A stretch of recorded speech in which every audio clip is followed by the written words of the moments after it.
হয়তো বলবেন হুজুর এই বুড়ো বয়সে পারবো কেমনে কোরআন শিখতে, কোরআন সুন্দর করে তেলাওয়াত করতে? খুব যদি মেধাবী হয় 7 দিন লাগে, একটু দুর্বল হলে 14 দিন লাগে, আর একটু দুর্বল হলে 1 মাসেই এনাফ হয়ে যায়। কিন্তু মুরব্বী শিখতে চায় না, মুরব্বীর বয়স 70 বছর, চাচা কোরআনটা পড়েন কে বাবা, মুখই আসে না। কিন্তু যদি বলি চাচা রাজবাড়ির মোড়ে যে আপনার গোলন্দের মোড়ে যে একটা 4 কাটা জায়গা আছে, এটার দাগ নাম্বার কত? 94। ওটা কিন্তু কাগজপাতি ছাড়াই কিন্তু উনি বলে দিলেন, ওটা মুখস্থ আছে। আবার কোর্টের বারান্দায়, রাজবাড়ির কোর্টের বারান্দায় রবিবার এবং বৃহস্পতিবার নিয়মিত তিনি কোর্টে যান, একটা ফাইল নিয়ে চরম দৌড়াদৌড়ি করেন। কি মুরব্বী, আপনার বয়স 70, আপনি জজ কোর্টের বারান্দায় প্রত্যেক সপ্তাহে 2 বার করে আসেন, কারণটা কি? বাবা জমির কিছু মামলা আছে, উকিল বোঝে না, উকিল কি একটু বুদ্ধি দিয়ে যায়? তাহলে উকিলকে বুদ্ধি দিতে পারেন। জমির দাগ নাম্বার, খতিয়ান নাম্বার মুখস্থ উনি টনটনা বলতে পারেন, কিন্তু জান্নাতের যে দাগ নাম্বার কোরআনে আছে এটা মুখে আসে না, আসতে কয়, ঠিক কিনা? তাহলে কি মুরব্বীর মূল সমস্যা কোথায়? আমি মালয়েশিয়ায় গিয়েছিলাম গত সেপ্টেম্বরে। ডক্টর আনোয়ার ইব্রাহিম যে মালয়েশিয়ার যিনি প্রধানমন্ত্রী, উনি যে মসজিদেই ঢোকেন জুমার দিন উনি জুমার খুতবা দেন। একটা দেশের প্রধানমন্ত্রী কিসের খুতবা দেন? জুমার খুতবা দেন। এটার প্রভাব কি প্রজার মধ্যে পড়ে না? রাজা যেমন হয় প্রজা তো, রাজা যদি চোর হয় প্রজাও চোর হয়, এটাই তো স্বাভাবিক। প্রভাব বলছে আমি, এটি কোনো দলিল না, হাদিস না, কিন্তু আবার এটা আবার চালায় দিবেন না এক জায়গায়।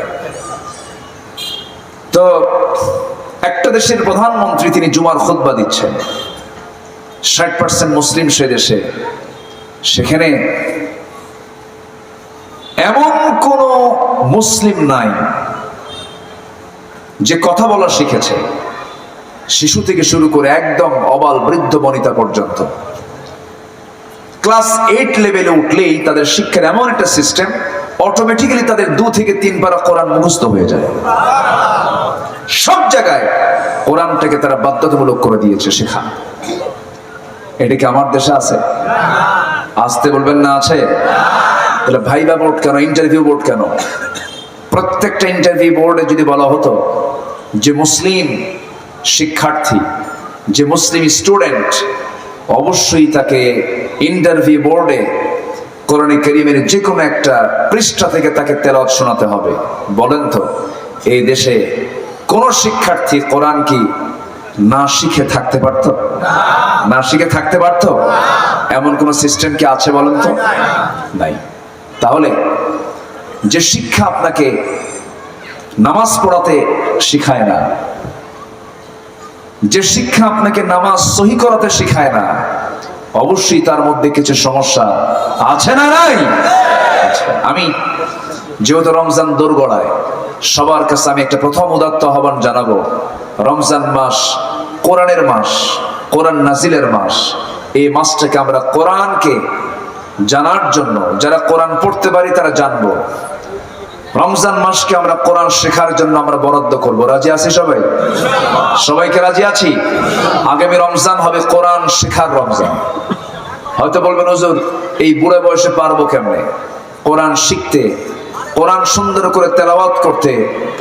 খুব যদি মেধাবী হয় 7 দিন লাগে, একটু দুর্বল হলে 14 দিন লাগে, আর একটু দুর্বল হলে 1 মাসেই এনাফ হয়ে যায়। কিন্তু মুরব্বী শিখতে চায় না, মুরব্বীর বয়স 70 বছর, চাচা কোরআনটা পড়েন কে বাবা, মুখই আসে না। কিন্তু যদি বলি চাচা রাজবাড়ির মোড়ে যে আপনার গোলন্দের মোড়ে যে একটা 4 কাটা জায়গা আছে, এটার দাগ নাম্বার কত? 94। ওটা কিন্তু কাগজপাতি ছাড়াই কিন্তু উনি বলে দিলেন, ওটা মুখস্থ আছে। আবার কোর্টের বারান্দায়, রাজবাড়ির কোর্টের বারান্দায় রবিবার এবং বৃহস্পতিবার নিয়মিত তিনি কোর্টে যান, একটা ফাইল নিয়ে চরম দৌড়াদৌড়ি করেন। কি মুরব্বী, আপনার বয়স 70, আপনি জজ কোর্টের বারান্দায় প্রত্যেক সপ্তাহে 2 বার করে আসেন, কারণটা কি? বাবা জমির কিছু মামলা আছে, উকিল বোঝে না, উকিল কি একটু বুদ্ধি দিয়ে যায়? তাহলে উকিলকে বুদ্ধি দিতে পারেন। জমির দাগ নাম্বার, খতিয়ান নাম্বার মুখস্থ উনি টনটনা বলতে পারেন, কিন্তু জান্নাতের যে দাগ নাম্বার কোরআনে আছে এটা মুখে আসে না, আসতে কয়, ঠিক কিনা? তাহলে কি মুরব্বীর মূল সমস্যা কোথায়? বলেন বলেন, সমস্যা কোথায়? এই জন্য আমরা আগামী রমজানকে কোরআন শেখার রমজান হিসেবে গ্রহণ করব। প্রথম আহ্বান আমার এটা, জোরে বলি ইনশাআল্লাহ, জোরে বলি ইনশাআল্লাহ।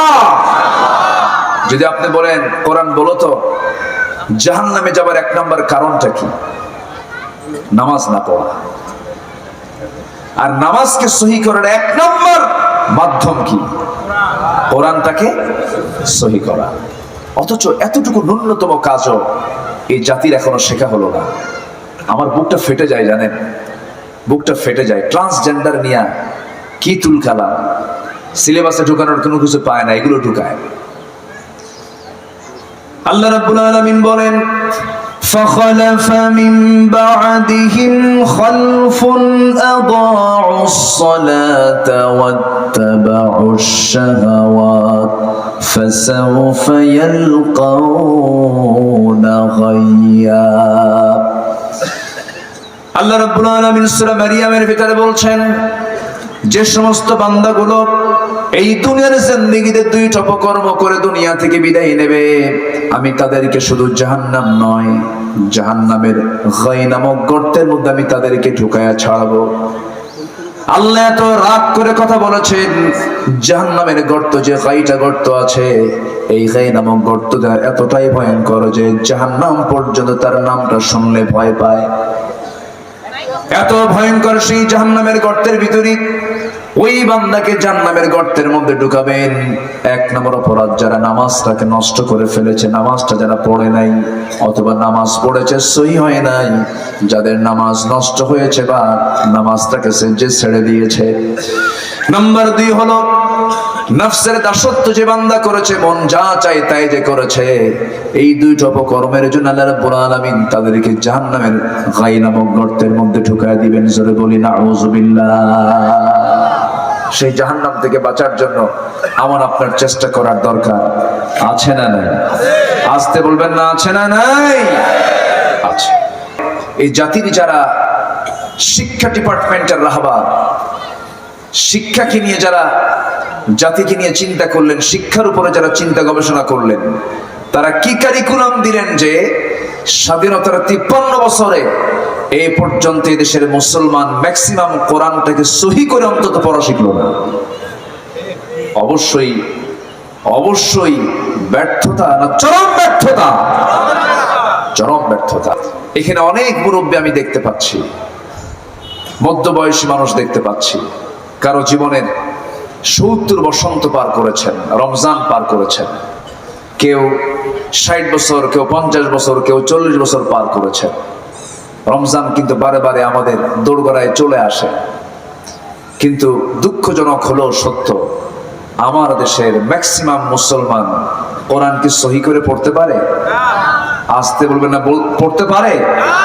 আমি তো মাদ্রাসার মাহফিল এসেছি, এখানকার শ্রোতাগুলো একটু ভিন্ন, কিন্তু ম্যাক্সিমাম যে মাহফিলগুলো আমি দেখতে পাই, যারা শ্রোতাগুলো আসেন মুসলমানেরা, ম্যাক্সিমাম তারা কোরআন পড়তে পারেন না। এটা শুধু তার ব্যক্তি দোষ, এটা ঠিক আছে, পারিবারিক দোষও ঠিক আছে, কিন্তু 71 থেকে 2024 53 বছর শিক্ষার ডিপার্টমেন্ট আমার দেশে আছে না নাই? আসতে বলবেন না, আছে না নাই? তাহলে যে শিক্ষা না শিখলে, যে কোরআন তেলাওয়াত সহি না করলে নামাজ সহি হয় না, জাহান্নামে যাবার 1 নম্বর কারণ হবে নামাজকে ছেড়ে দেওয়া। তাহলে